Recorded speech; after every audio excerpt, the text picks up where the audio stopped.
दोस्तों आज मैं एक्सप्लेन करने वाला हूँ एक बेहतरीन साइकोलॉजिकल हॉरर थ्रिलर मूवी को जिसका नाम है बारडोवी। यह एक काफी ज्यादा बढ़िया और इंटरेस्टिंग मूवी है क्योंकि इसके अंदर हमें तंत्र मंत्र जैसी विद्याओं को दिखाया गया है और इस फिल्म का कंसेप्ट थोड़ा हटके है बाकी की हॉरर मूवीज से। और मैं आप लोगों को पर्सनली बताऊं तो मुझे तो इस फिल्म की कहानी काफी ज्यादा बढ़िया लगी है और मैं उम्मीद करता हूँ कि आप लोगों को भी काफी ज्यादा पसंद आएगी। IMDb की बात करें तो वो भी काफी बढ़िया है जो कि 7.5 आउट ऑफ 10। तो आइए दोस्तों फिर एक्सप्लेन करते हैं आज की बेहतरीन मूवी को। मूवी की शुरुआत होती है हमें अनंत नाम के एक आदमी को दिखाते हुए जो कि शव चालक होता है, मतलब कि मरे हुए लोगों के शवों को शमशान घाट पर लाता है और आज भी वो 2 बॉडीज को शमशान घाट पर लाता है। जब अनंत उन बॉडीज को छोड़कर जा रहा था तभी अचानक से 2 अजीब सी आत्माएं अनंत की ओर बढ़ने लगती हैं और अनंत उन्हें देखकर कुछ तंत्र मंत्र क्रियाओं की तैयारी करने लगता है और फिर सौरी मंत्र का उच्चारण करने लगता है और फिर हम देख पाते हैं कि यह मंत्र पढ़ने के कुछ ही पल बाद अचानक से वो दोनों आत्माएं गायब हो गई थी जो कि उसके पास आगे बढ़ रही थी।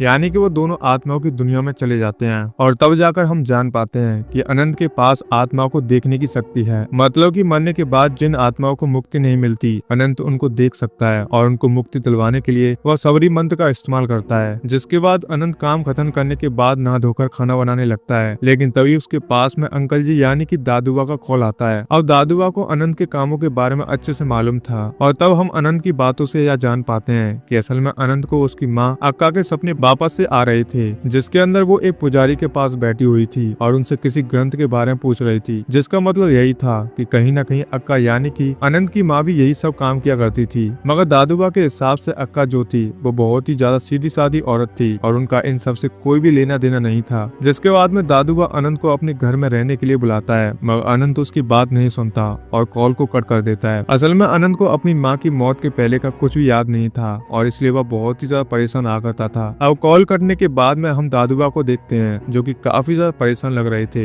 जैसे कि वो अनंत से कुछ छुपाने की कोशिश कर रहे हो। खैर आओ तभी वो कुछ सोचते हैं और किसी वेदांत नाम के आदमी को कॉल करते हैं, जहाँ पर उन दोनों की बातों से हम जान पाते हैं कि उन्होंने अनंत के बचपन से ही अनंत से ही बहुत सी चीजें छुपाई थी, पर शायद उन्हें अब उसे सब कुछ सच बता देना चाहिए, जिस पर वेदांत भी मान जाता है। मतलब कि हम अनंत को देखते हैं जो कि चलते हुए अचानक से अपने पुराने घर में गया था, जहाँ पर वो एक लड़की को देखता है जिसके आसपास ढेर सारा खून और एक छोटा सा संदूक था। तब वो अचानक से खड़ी होकर बर्दो बोलती है और अनंत की आंख उसके बिस्तर पर ही खुलती हैं। और यहाँ पर बर्दो क्या था इसके बारे में अभी हमें कुछ नहीं पता। खैर अनंत को आजकल इस तरह के सपने बहुत ही ज्यादा आ रहे थे, इसी वजह से वो काफी परेशान रहा करता था। अभी वो अपने काम पर चला जाता है जहाँ पर अपने सीनियर से बात करके उसे एक लड़के के बारे में मालूम चलता है जिसके ऊपर शायद किसी आत्मा ने कब्जा कर लिया था और वह चाहता था कि अनंत उस लड़के से जाकर मिले, मगर अनंत इसके लिए साफ इनकार कर देता है क्योंकि वह बाकी दुनिया के सामने तंत्र का इस्तेमाल करना छोड़ चुका था और बस वह उन्हीं आत्माओं के लिए तंत्र किया करता था जो कि उसके पास भटकते हुए पहुंच जाया करती थी, मतलब कि मुक्ति के लिए।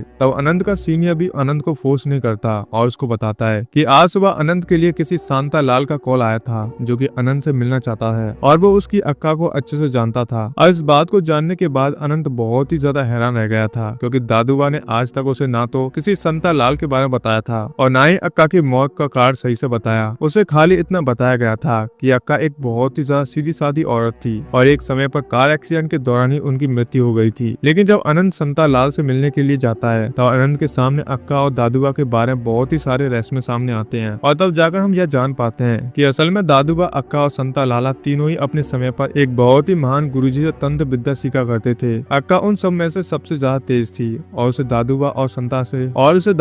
संता लाल से बहुत ही ज्यादा चीजें आया करती थी। दादुआ अक्का को अपनी बड़ी बहन की तरह मानता था और उसके साथ ही रहा करता था, पर अचानक से गांव में एक दिन अक्का की मृत्यु होने के बाद में दादुआ अनंत को लेकर शहर आ गया था और उस समय अनंत की हालत काफी खराब थी। वह ना तो कुछ बोलता था और ना ही उसे अपने पास के बारे में कुछ भी याद था, जैसे कि उसके ऊपर किसी काली विद्या का बहुत ही बुरा असर हुआ था। संता लाल ने दादुआ से सच्चाई जानने की बहुत ही कोशिश करी थी, लेकिन दादुआ ने उसको ज्यादा कुछ कभी नहीं बताया और वो बस एक संदूक जिसके अंदर अक्का के कुछ ग्रंथ थे वो संता लाल को संभालने के लिए देकर वहाँ से निकल गया। पर क्योंकि अब संता लाल की हालत बहुत ही ज्यादा खराब थी और कुछ ही समय वह खत्म होने वाला था, इसलिए उसने अनंत को वो ग्रंथ वापस करने के लिए बुलाया था। अब संता लाल बताते हैं कि वैसा ग्रंथ उन्होंने अपनी जिंदगी में कभी नहीं देखा और ना ही वो उसको समझ पाए थे, इसलिए वो अनंत को उसके बारे में कुछ बता नहीं पाते। और यह सब जानने के बाद में अनंत बहुत ही ज्यादा हैरान रह चुका था, लेकिन अभी वह उस छोटे से संदूक को लेकर अपने घर वापस आ जाता है, जहाँ पर जैसे ही वह संदूक को खोलता है तो उसके अंदर कुछ पन्ने थे जो कि शायद पूरे नहीं थे और हमने थोड़ी देर पहले देखा भी था कि उसको एक संदूक के सपने भी आया करते थे लेकिन अब जैसे अनंत उन पन्नों को छूता है कि तभी अचानक से उसका शरीर अकड़ने लगता है और उसे एक लड़के के विजन्स आते हैं जो कि दम घुटने से मर रहा था। अब अगले दिन हम देखते हैं कि जब अनंत अपने काम पर जाता है तो उसे उसी बच्चे के शव को लेने के लिए उसके घर पर जाना पड़ता है जिसको उसने रात में अपने विजन्स में देखा था, जो कि दम घुटने की वजह से मर गया था। और तब अनंत को यह देखकर कुछ भी समझ नहीं आता, जिसके साथ ही सीन यहाँ से पास में चला जाता है और एक गाँव को दिखाया जाता है जहाँ पर हम एक परिवार को देखते हैं जो कि अपनी बेटी को दादुआ के पास लेकर आते हैं। असल में उनकी बेटी के अंदर एक शैतान चला गया था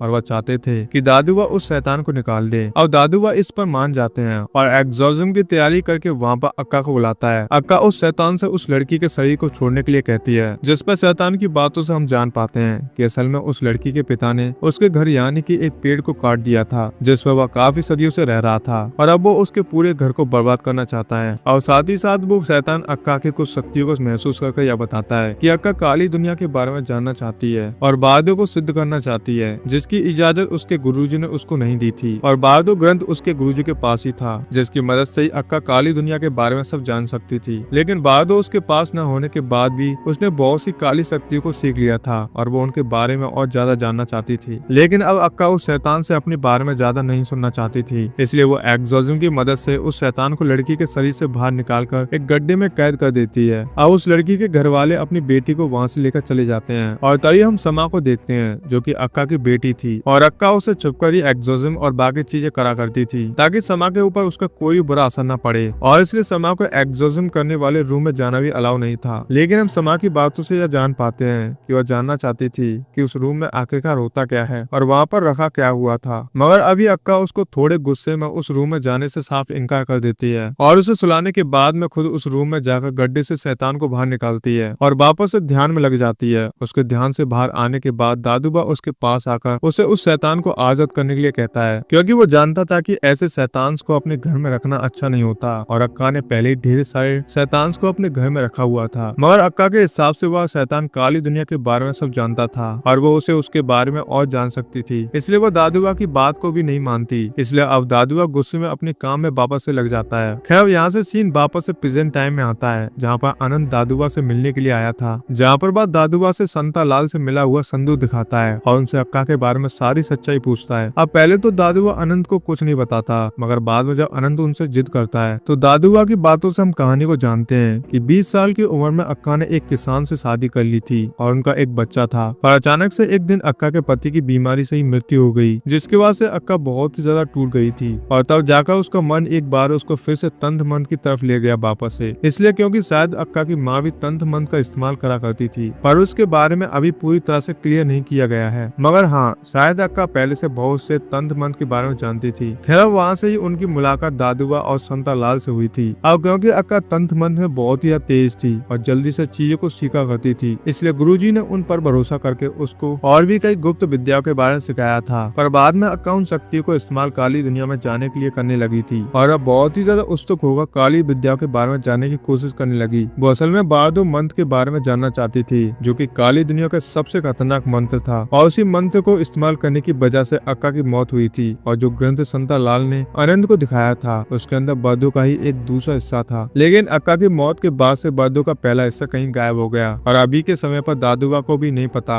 कि वर्दो का इस्तेमाल किस लिए करा जाता है और उसका पहला हिस्सा कहाँ पर है। दादुबा को लग रहा था कि अगर अनंत को अक्का के सपने आ रहे हैं तो उसने वर्दो का पहला हिस्सा भी उसमें देखा होगा, मगर अनंत को उसके बारे में कुछ याद नहीं है। रवि के लिए अनंत दादुबा को वर्दो का दूसरा हिस्सा देकर वहाँ से अपने काम पर निकल जाता है, जहाँ पर आज उसे उसी बच्चे की डेड बॉडी को लाने का काम करना था जिसकी मौत पिछली रात हुई थी और उसको उसका सपना आया था जिसका नाम आदि था। और अब आदि की डेड बॉडी को देखने के बाद में अनंत बहुत ही ज्यादा शॉक्ड रह जाता है, क्योंकि उसने पिछले ही दिन अपने विजन्स के अंदर आदि को देख लिया था। खैर आदि का अंतिम संस्कार करने के बाद भी आदि की आत्मा को शांति नहीं मिलती और रात में वह अनंत के पास आता है। आदि उस समय अपनी माँ के पास जाना चाहता था, मगर अनंत उसको समझाते हुए उसके लिए सबरी मंत्र का इस्तेमाल करता है ताकि उसको भी आत्माओं की दुनिया में भेजा जा सके। और तब जाकर आदि भी गायब हो गया था। पर बाद में जब अनंत अपने कपड़े को धो रहा था कि तभी अचानक से उसके पास आदि वापस आ जाता है, जो अब तक आत्माओं की दुनिया में नहीं गया था। और यह देखकर अनंत बहुत ही शॉक्ड रह गया था, क्योंकि आज तक ऐसा पहली बार हुआ था कि सबरी मंत्र का इस्तेमाल करने के बाद भी कोई आत्मा आत्माओं की दुनिया में ना गई हो। और अब जैसा कि बच्चों की आदत होती है बहुत सारे सवाल पूछने की, वैसे ही आदि की आत्मा भी अनंत से उसके बारे में, उसके काम के बारे में बहुत सी चीजें पूछता रहता है। लेकिन अनंत उसे ज्यादा से ज्यादा इग्नोर करता रहता है। साथ ही साथ अनंत को समझ नहीं आ रहा था कि वह आदि से छुटकारा कैसे पाए, इसलिए वह दादुबा के पास जाता है और जाकर उन्हें आदि के बारे में बताने लगता है। तब दादुबा की बातों से हम जान पाते हैं कि कभी कभी आत्मा को अपने शरीर से बहुत ही लगाव होता है और इसी वजह से वह सबरी जैसे मंत्र का इस्तेमाल करने पर भी आत्माओं की दुनिया में नहीं जा पाते। यामू वैसे तो 6 दिन के आसपास रहता है, पर क्योंकि आदि एक बच्चा था इसलिए उसे सब कुछ समझने में 12 दिन का समय लगने वाला था और इसका मतलब यही था कि आदि की आत्मा 12 दिन तक अनंत के पास ही रहेगी। पर अनंत ऐसा बिल्कुल नहीं चाहता था, इसलिए वो रात में एक बार बाबा से सबरी मंत्र का इस्तेमाल करने लगता है, पर इस बार भी कोई फायदा नहीं होता। आदि असल में अपनी माँ से बहुत ही ज्यादा प्यार करता था और वो उनसे मिलना चाहता था और यहाँ पर अनंत भी समझ जाता है कि उसकी माँ भी कुछ समय बाद उसके पास ही आएगी। खैर इसके साथ ही अब कहानी वापस से पास में चली जाती है जहाँ पर अक्का समा के बाल बना रही थी कि तभी वहाँ पर दादुआ का पीछा करते हुए एक बच्चा आ जाता है जो कि कोई और नहीं बल्कि खुद अनंत था। खैर जब अक्का को यह बात पता चलती है कि अनंत को कोई गाँव के मंदिर में छोड़ गया था और उसके बाद से ही अनंत खाना पीना मांग कर ही खा रहा होता है, उसके पास रहने की जगह भी नहीं थी, तो वह अनंत को अपने पास रख लेती है और दादुआ को अनंत के वहाँ रहने से ऐतराज होता है, लेकिन वह अक्का के फैसले के आगे कुछ नहीं कर सकता था। और रात में हम देखते हैं कि जब अक्का वापस से शैतान की शक्तियों के चलते ध्यान लगा रही होती है तब वो शैतान उसे माँ काली की पूजा करने के लिए कहता है और उसको एक विजन भी दिखाता है जिसके अंदर अक्का की मृत्यु हो गई थी। और उस विजन को देखने के बाद में अक्का बहुत ही डर जाती है और वो तुरंत ही दादुआ से किसी मंदिर में जाने की तैयारी करने के लिए कहती है। खैर अगली सुबह समा भी दादुआ और अक्का के साथ जाने के लिए रो रही होती है, पर क्योंकि अक्का समा को इन सब से दूर रखना चाहती थी इसलिए वह नाना नाम के एक आदमी को समा और अनंत का ध्यान रखने के लिए कहकर उसे उनके घर में छोड़ जाती है। साथ ही साथ उसने नाना से समा के ऊपर कड़ी नजर रखने के लिए कहा था ताकि वह एग्जोजम वाले रूम में न जाए। जिसके बाद अक्का और दादुआ वहाँ से चले जाते हैं। अक्का असल में माँ काली के एक मंदिर में चली गई थी ताकि वो उनकी उपासना कर सके, पूजा कर सके।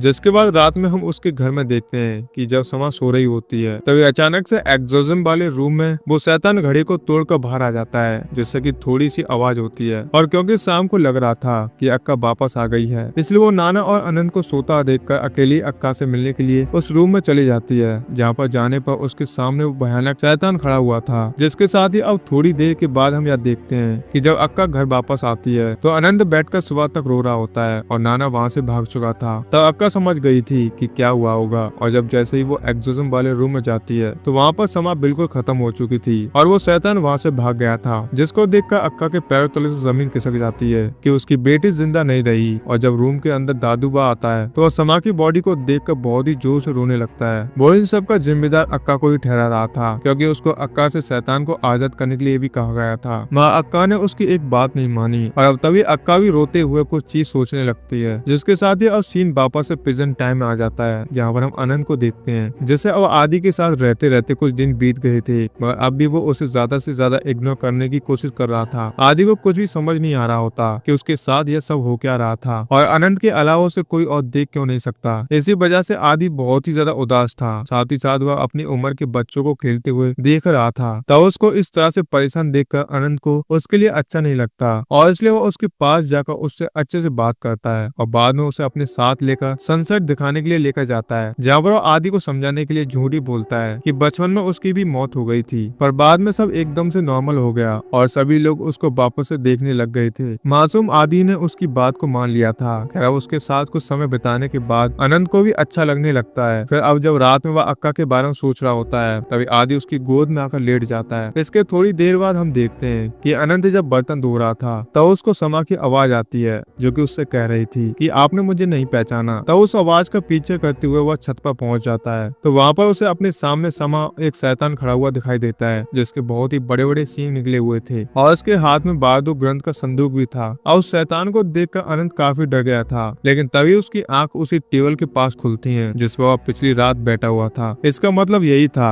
कि पिछली रात अनंत सो गया था और जो कुछ भी उसने देखा था वो उसका एक सपना था या फिर यह कहे कि बारदो के पहले हिस्से का एक हिंट होता है। इसलिए अभी के लिए अनंत सब कुछ इग्नोर करके आदि को आसपास ढूंढने लगता है यानी कि उसकी आत्मा को। पर क्योंकि अब तक 12 दिन बीत गए थे इसलिए आदि अपनी दुनिया में जा चुका था जिसको जानकर अनंत को बहुत ही ज्यादा बुरा लगता है क्योंकि कहीं न कहीं पिछले बीते दिनों में उससे आदि से काफी ज्यादा लगाव हो चुका था और उसे अब आदि की काफी याद आ रही होती है। इसलिए पूरा दिन अनंत बहुत ही ज्यादा परेशान रहता था। खैर रात में दादुबा के पास जाकर अपनी इस परेशानी के बारे में उनसे सब कुछ शेयर करता है पर दादुबा को उसकी बात सुनकर गुस्सा आ गया था क्योंकि किसी भी आत्मा से कनेक्शन रखना अच्छी बात नहीं थी। अनंत भी इस बात को समझता है और अपने घर वापस जाने लगता है। लेकिन जब वह अपने घर पर जा रहा होता है कि तभी अचानक से उसकी नजर बर्दों के दूसरे हिस्से के संदूक पर पड़ती है जिसको अनंत ने दादुआ को दिया था। तब उसका संदूक देखकर अनंत उसको खोलता है और तब उसे संदूक के पास ही रखे हुए एक पन्ने पर स्वामी वेदांत का नाम लिखा हुआ दिखाई देता है, जो कि असल में उन्हीं गुरुजी का एक शिष्य था जिन्होंने दादुआ, अक्का और संता लाल को तंत्र विद्या सिखाई थी। साथ ही साथ गुरुजी के गुजर जाने के बाद वही उनके आश्रम का लीडर भी बना था। खैर अनंत इन सब नाम को देखने के बाद वहाँ से निकलता है और स्वामी वेदांत के बारे में जानते हुए आश्रम में बर्दों के बारे में पूछने के लिए निकल जाता है, क्योंकि उसे लगातार बर्दों और अक्का से जुड़े हुए सपने आते थे जिसके अंदर वह खुद को अपने आप को एक पिलर से बंधा हुआ देखा करता था। साथ ही साथ उसे उन्हीं सपनों में समा भी दिखाई दे रही थी जिसके अंदर वो बर्दों के संदूक और उस बड़े सींग वाले शैतान को बार बार देखा करता था। और वहाँ जाने के बाद जब वह वेदांत को अपने बारे में बताता है तो हम वेदांत की बातों से जान पाते हैं कि असल में आज से 32 साल पहले तक गुरुजी ने बर्दों के संदूक को बहुत ही ज्यादा संभाल कर अपने पास आश्रम में ही रखा हुआ था और अचानक से 32 साल पहले बर्दों का संदूक वहाँ से गायब हो गया और उसके बाद से किसी को भी नहीं पता चला कि वह कहाँ पर है। आखिरी बार बर्दों को दादुआ ने खुद अक्का के पास ही देखा था और अक्का ने ही आखिरी बार उसे इस्तेमाल किया। और इन सब का मतलब यही था कि अगर अभी के समय पर अनंत को अक्का के सपने आ रहे थे तो अक्का उसके आसपास भी किसी न किसी के रूप में मौजूद हो सकती थी और इसलिए अभी वेदांत अनंत से उस हर चीज के बारे में इन्फॉर्म करने के लिए कहता है जिसको अनंत ने अपने सपने में देखा, जिस पर अनंत भी मान गया था और अब वो वहाँ से दादुआ के पास जाने लगता है। खैर इसी बीच वेदांत भी दादुआ को कॉल करके अनंत के आने के बारे में बताता है और वो दोनों बात करके इस नतीजे पर पहुंचते हैं कि अनंत ने बचपन में अक्का की मौत से पहले जरूर बर्दों को देखा होगा और इसलिए उसे उसके सपने आ रहे थे और अगर उसकी पुरानी यादों को मंत्र की ताकत से वापस ला दिया जाए तो बर्दों के पहले के हिस्से को ढूंढ सकते हैं और ऐसा बर्दों के दूसरे हिस्से से करा जा सकता था और वही दूसरा हिस्सा दादुआ के पास मौजूद भी था, इसलिए दादुआ इस पर मान जाता है। और यहाँ से हम देखते कि जब दादुआ के पास अनंत पहुँचता है तो उससे बात करने के बाद दादुआ अनंत को आखिरी बार बर्दों के बारे में सारी सच्चाई बताई देता है और तब जाकर हम जान पाते हैं कि असल में बर्दों पर काबू करने वाला इंसान मौत पर विजय पा सकता था और क्योंकि उसके पहले हिस्से की मदद से मरने के बाद भी किसी की भी आत्मा को किसी और के शरीर में डाला जा सकता था, पर दूसरी बॉडी में जाने के बाद उस आत्मा को उसकी पुरानी बातें याद नहीं रहती थी और यादों को याद दिलवाने के लिए ही दूसरा हिस्सा था। और क्योंकि बर्दों का इस्तेमाल करने के दौरान ही सदमा लगने से अनंत की याददाश्त चली गई थी, इसलिए उसके दूसरे हिस्से से उसकी याददाश्त वापस आ सकती थी। और यह बात जानने के बाद अनंत बहुत ही ज्यादा शॉक्ड रह जाता है। इनफैक्ट हम सब भी शॉक्ड रह गए थे क्योंकि उसे यह बात अभी तक पता नहीं थी कि उसकी याददाश्त जो थी वो सच में किसी काले तंत्र की वजह से ही गई थी। खैर वहीं से सीन 5 में आता है जहाँ पर हम सच्चाई को जान पाएंगे। खैर यहाँ पर हम यह देख पाते हैं कि समा के खत्म होने के बाद आखिर हुआ क्या था। उस समय अक्का ने दादुआ को गुस्से में कमरे से बाहर भेज दिया और अब दादुआ भी गुस्से में बाहर जाकर लकड़ी को काटने में लग जाता है ताकि समा का अंतिम संस्कार किया जा सके। खैर तभी अक्का अनंत के पास जाती है और आगे हम देखते हैं कि अक्का ने उसी बड़े सींग वाले शैतान को एक गड्ढे से निकाला था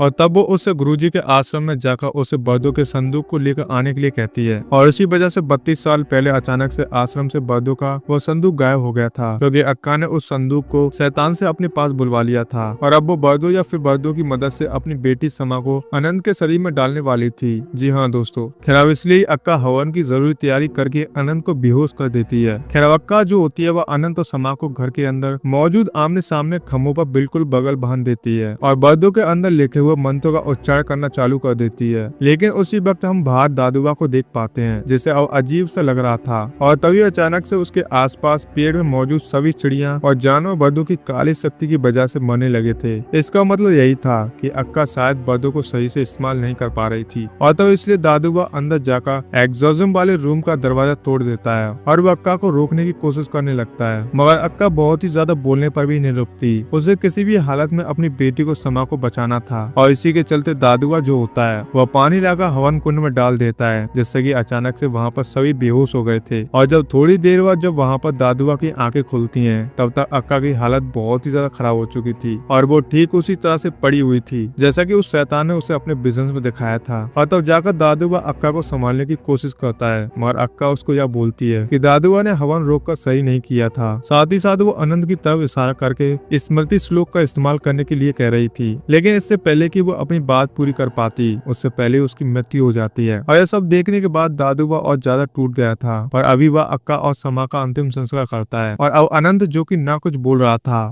और न ही उसे पहले का कुछ याद था। उसको लेकर वह शहर में रहने के लिए निकल जाता है और यही चीज हमको शुरुआत में बताई गई थी कि कुछ तो ऐसा हुआ था जिसके चलते दादुआ यहाँ पर अनंत को लेकर शहर आ गया था और वो हादसा यही था। प्रेजेंट टाइम में हम देखते हैं जहाँ पर अब दादुआ अनंत को बर्दों के रूल्स के हिसाब से एक खंबे से बांध देता है और उस पर बर्दों के ही स्मृति श्लोक का इस्तेमाल करने लगता है, जिसके थोड़ी देर के बाद हम अनंत की सारी याददाश्त वापस आ गई थी। पर अनंत की याददाश्त वापस आने के बाद वह पूरी तरह से अक्का की तरफ बर्ताव कर रहा था और अब दादुआ उसके पास जाकर कुछ बात करता है। और दोस्तों अब खुलेंगे जाकर रेस इस कहानी के। खैर अब उस दिन असल में अक्का ने बर्दो मंथ को दादुआ के बीच में आने से पहले ही खत्म कर लिया था, लेकिन उसने उस मंथ की मदद से सबसे पहले समा की आत्मा को प्रोटेक्ट किया और बाद में खुद की आत्मा को अनंत के अंदर डाल दिया था। जी हाँ, यानी कि बेचारे अनंत की उसकी आत्मा तक उसके शरीर को नहीं मिली, क्योंकि अक्का उस दिन के पूरे सिनेरियो को देखकर समझ चुकी थी कि शैतान ने उस दिन उसको जो फ्यूचर वाला विजन दिखाया था वो कुछ और ही नहीं बल्कि वो आज का ही था।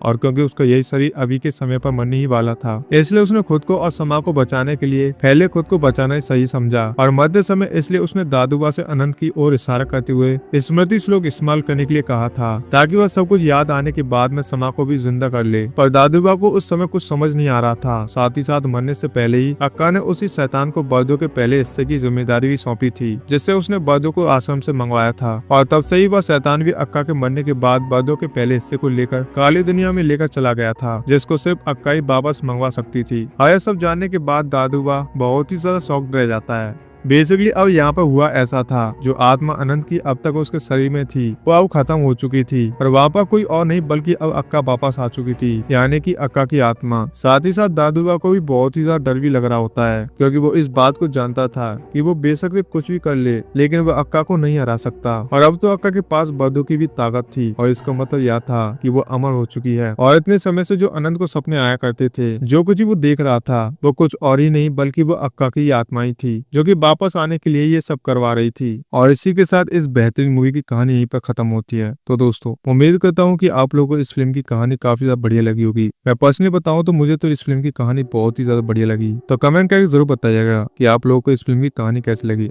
तो फिर मिलते हैं दोस्तों एक और बेहतरीन मूवी के साथ। जय हिंद दोस्तों।